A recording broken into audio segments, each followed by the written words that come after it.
नमस्कार, आप देख रहे हैं सी न्यूज भारत और मैं हूं आपके साथ ज्योति श्रीवास्तव। आज मध्य प्रदेश बुलेटिन में सबसे पहले बात करेंगे विश्व प्रसिद्ध बाबा महाकाल की पहली शाही सवारी की तैयारियों की, जहां उज्जैन प्रशासन सुरक्षा व्यवस्था और श्रद्धालुओं की सुविधाओं को लेकर पूरी तरह अलर्ट मोड में है। इसके साथ ही दिखाएंगे बालिका विद्यालयों को शहर से बाहर शिफ्ट करने के प्रस्ताव के विरोध की खबर, जहां छात्राओं, अभिभावकों और शिक्षकों ने कलेक्ट्रेट पहुंचकर अपना विरोध दर्ज कराया है। वहीं श्रावण भादों में महाकाल दर्शन के लिए आने वाले कांवड़ यात्रियों के लिए मंदिर समिति की विशेष व्यवस्थाओं और निशुल्क भोजन फलाहार की पूरी जानकारी भी आपको देंगे और बताएंगे कि इस बार भगवान महाकाल की सभी 6 सवारियां अलग अलग थीम पर क्यों होंगी खास, जहां संस्कृति, पर्यावरण, लोक परंपरा और सिंहस्थ 2028 की झलक श्रद्धालुओं को देखने को मिलेगी। देखिए मध्य प्रदेश बुलेटिन। उज्जैन में 3 अगस्त को निकलने वाली भगवान महाकाल की पहली सवारी को लेकर प्रशासन पूरी तरह अलर्ट हो गया है।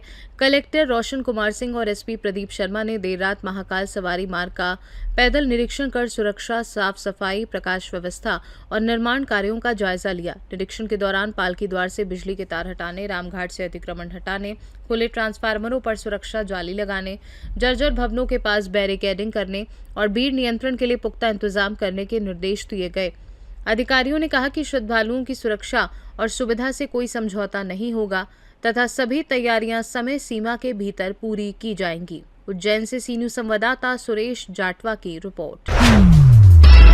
उज्जैन में शहर के प्रमुख बालिका विद्यालयों को दाऊदखेड़ी शिफ्ट करने के प्रस्ताव के विरोध में छात्राओं, अभिभावकों और शिक्षकों ने कलेक्ट्रेट पहुंचकर प्रदर्शन किया। प्रदर्शनकारियों ने प्रशासन को ज्ञापन सौंपते हुए स्कूलों को शहर से बाहर स्थानांतरित करने का फैसला वापस लेने की मांग की। प्रदर्शनकारियों का कहना है कि स्कूल दूर होने से छात्राओं की सुरक्षा, आवागमन और पढ़ाई प्रभावित होगी। एसडीएम एलएन गर्ग ने प्रतिनिधि मंडल को आश्वासन दिया कि उनकी मांगों और आपत्तियों को वरिष्ठ अधिकारियों तक पहुंचाया जाएगा तथा सभी पहलुओं पर विचार कर छात्रहित में निर्णय लिया जाएगा। कुछ पालक आए थे छात्रों के, जो महाकाल चार धाम के पास स्कूल हैं, जो 9th to 12th स्कूल है, सराफा कन्या विद्यालय और महाकाल मैदान विद्यालय।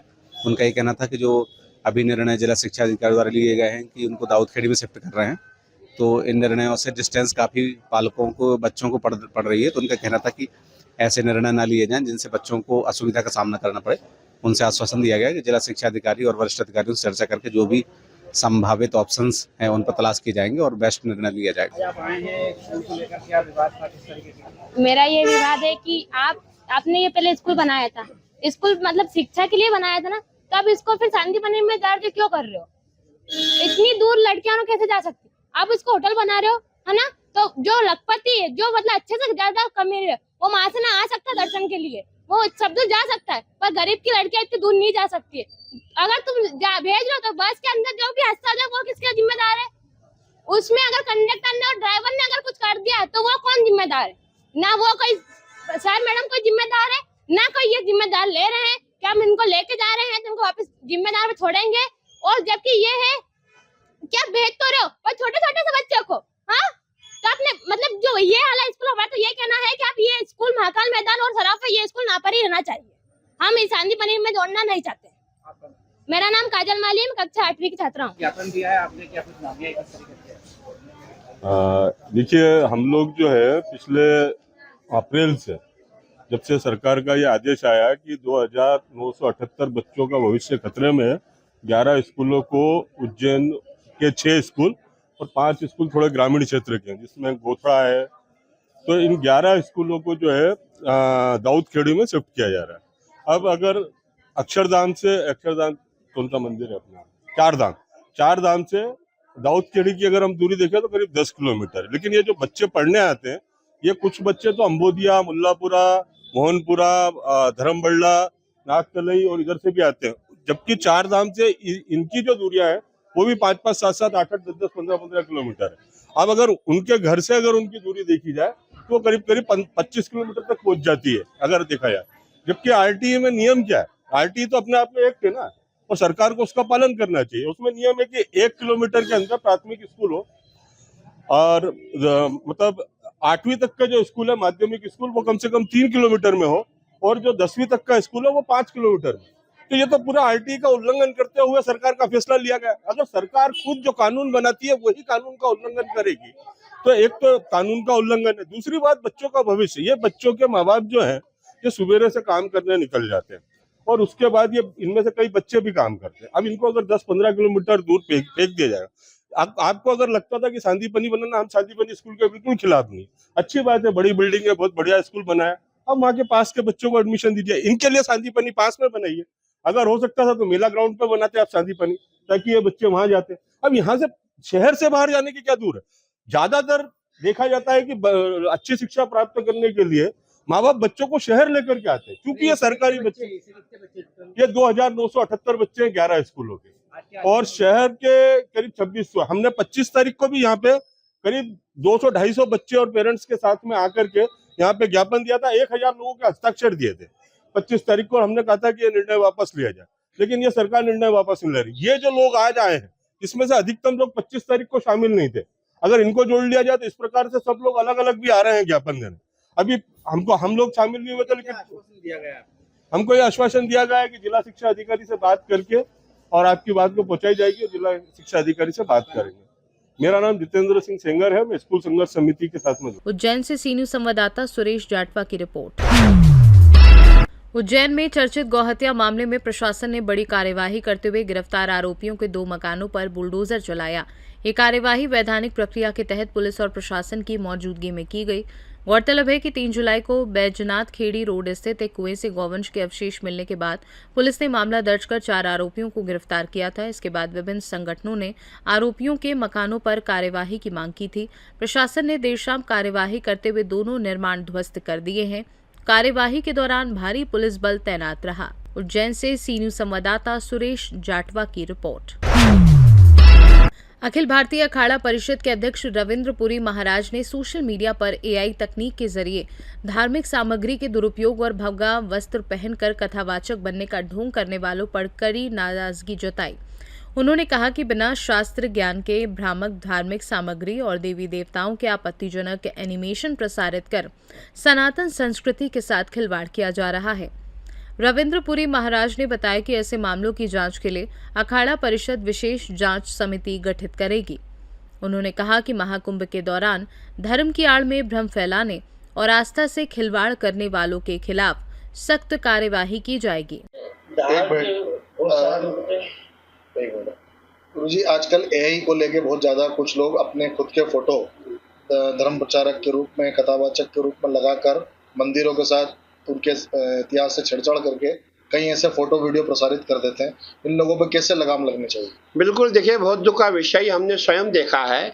इस समय कई लोग भगवा पहन के घूम रहे हैं, बड़े बड़े कथावाचक बने हुए हैं जिनको कोई जानकारी नहीं है। हमें खुद इस माने में हमने एक कमेटी बनाई है जो इसकी जांच करेगी, और हमने खुद देखा है कि इस समय ऐसे ऐसे कथावाचक हो गए, वो घरों में ही अपना कमरे में बंद करके अपने कथाओं को रिले करते हैं। इस पर लगाम लगानी बहुत जरूरी है, और हमारा प्रयास है बहुत जल्दी अभी यहाँ का कुंभ आने वाला है, इस कुंभ में हम जो है ऐसे लोगों पर नकेल कसेंगे, ऐसा हमारा प्रयास है। धार की जो भोजशाला है उज्जैन से सी न्यूज संवाददाता सुरेश जाटवा की रिपोर्ट।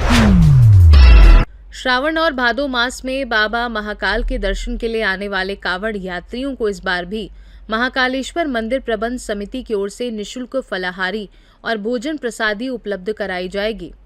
इंदौर रोड स्थित विशेष भोजन केंद्र पर श्रद्धालुओं को दोनों समय सात्विक भोजन और फलाहार मिलेगा। मंदिर समिति के अनुसार सावन के प्रत्येक सोमवार को साबूदाना खिचड़ी, सिंघाड़े का हलवा सहित विशेष फलाहार परोसा जाएगा। सहायक प्रशासक सिमी यादव ने बताया कि श्रद्धालुओं की सुविधा और सेवा को प्राथमिकता देते हुए पिछले वर्ष की तुलना में इस बार व्यवस्था को और बेहतर बनाया जाएगा। क्षेत्र में देखिए, पिछले वर्ष मंदिर समिति की तरफ से माननीय मुख्यमंत्री जी की मंशानुरूप एक अभिनव पहल की गई थी, जिसमें कलेक्टर सर और मंदिर प्रशासक सर के निर्देश पर हमने जो है इंदौर रोड पर एक अस्थाई काउंटर लगाए थे, जिसमें हम कांवड़ यात्रियों को निःशुल्क 2 समय का भोजन पूरे श्रावण और भादव मास में उपलब्ध करा रहे थे। क्योंकि हमारे यहाँ पे जितने भी अधिकांश कांवड़ यात्री है वो ओमकारेश्वर से जो है वो कावड़ यात्रा लेकर आते हैं, तो हमने इंदौर रोड पर जो है इस तरह के स्टॉल लगाए थे। तो इस वर्ष भी ये इस तैयारी का हमारा द्वितीय वर्ष है और इस वर्ष भी हमारी तैयारी पूरी है और वहाँ पे प्रतिदिन जो है लगभग 4 से 5 हज़ार कांवड़ यात्री इस भोजन प्रसादी का लाभ लेते थे। तो इस बार भी हमारी जो है वो पूरी तैयारी है। फास्ट फूड के लिए कोई अलग से रखा नहीं? हाँ जी, देखिए जो मंदिर की परंपरा है, मंदिर की परंपरा अनुसार श्रावण मास में प्रत्येक सोमवार को फलाहारी जो प्रसादी है, जिसमें साबूदाने की खिचड़ी है, सिंगाड़े के आटे का हलवा है और आमटी है, जो यहाँ का पारंपरिक व्यंजन है, उसको परोसा जाएगा। इसके अलावा सोमवार के अलावा जो भी दिन रहेंगे उसमें जो हम पारंपरिक रूप से दाल चावल सब्जी रोटी और एक मीठा प्रसादी उपलब्ध कराते हैं वो होता रहेगा। उज्जैन से सीनू संवाददाता विजय सोलंकी की रिपोर्ट। श्रावण भादो मास में निकलने वाली भगवान महाकाल की सभी 6 सवारियां इस बार अलग अलग थीम पर आधारित होंगी। महाकालेश्वर मंदिर प्रबंध समिति ने संस्कृति, पर्यावरण और जन जागरूकता को केंद्र में रखकर विशेष तैयारियां की हैं। मंदिर प्रशासक प्रथम कौशिक के अनुसार पहली सवारी वैदिक उद्बोधन, दूसरी लोक नृत्य, तीसरी बैंड प्रदर्शन, चौथी पर्यावरण संरक्षण, पांचवी 84 महादेव की झांकी और अंतिम राजसी सवारी सिंहस्थ 2028 की झांकी पर आधारित होगी। सवारियों में जनजातीय नृत्य दलों की प्रस्तुतियां और अंतिम सवारी में ड्रोन से पुष्प वर्षा भी आकर्षण का केंद्र रहेगी। उज्जैन से सीनू संवाददाता विजय सोलंकी की रिपोर्ट। मध्य प्रदेश बुलेटिन में फिलहाल के लिए इतना ही। देश दुनिया की बाकी खबरों को जानने के लिए आप देखते रहिए सी न्यूज़ भारत। श्री मंगलनाथ मंदिर उज्जैन, परम पूज्य बाबा अमर भारती जी के सानिध्य में वैदिक एवं तांत्रिक परंपरा के अनुसार हवन, पूजन एवं अनुष्ठान। यदि आप जीवन की विभिन्न समस्याओं के समाधान हेतु धार्मिक अनुष्ठान कराना चाहते हैं तो मंगलनाथ मंदिर में श्रद्धा पूर्वक संपर्क करें। विशेष अनुष्ठान, शत्रु शांति एवं रक्षा हेतु पूजन, व्यापार उन्नति हेतु हवन पूजन, भूमि एवं संपत्ति संबंधी मामलों की मंगल कामना हेतु अनुष्ठान, गृह कलह एवं पारिवारिक सुख शांति हेतु पूजन, अन्य धार्मिक एवं वैदिक अनुष्ठान।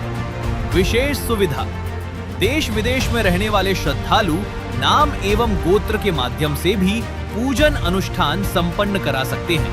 संपर्क करें परम पूज्य बाबा अमर भारती जी, मोबाइल 92325 85669, पता श्री मंगलनाथ मंदिर, बाबा महाकाल की नगरी, अवंतिका क्षेत्र, उज्जैन, मध्य प्रदेश। हर हर महादेव, जय श्री मंगलनाथ।